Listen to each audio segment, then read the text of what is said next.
Hi, welcome back to Re-Energy Way. This is the third video with the reference to second video जे मी माझ्या चॅनलवर already टाकला आहे.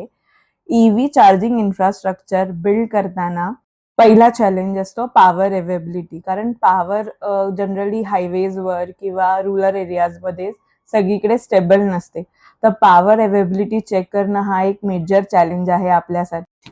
दुसरं परमिशन्स आणि सेटअप प्रोसेस इज इम्पॉर्टंट. तिसरं लोकेशन सिलेक्शन. हायवेवर योग्य स्पॉट मिळणं खूप इम्पॉर्टंट आहे, जिथे लोकांना इझी एक्सेसिबिलिटी असेल टू यूज आवर चार्जर्स.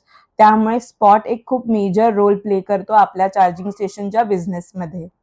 असे बरेच चॅलेंजेस आहेत, पण एकदा का हे चॅलेंजेस सॉल्व्ह झाले त्याच्यानंतर उभी असते एक massive opportunity on the business of EV charging stations.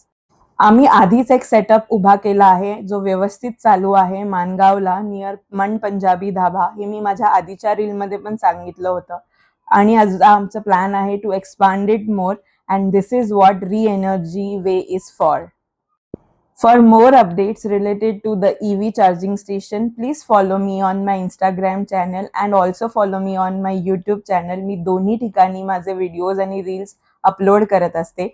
आणि जसं मी आधी पण सांगितलं होतं, तुम्ही जर EV ओनर आहात आणि कोकण रस्त्यावर फिरायला जात आहात तर मानगावला थांबून नक्की आमच्या EV चार्जिंग स्टेशनमध्ये तुमची गाडी चार्ज करा.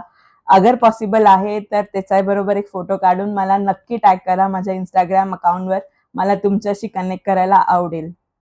Also please follow us on LinkedIn with our page is there with the name of Re-Energy Way, and stay tuned for more videos like this on my Instagram account as well as on my YouTube channel.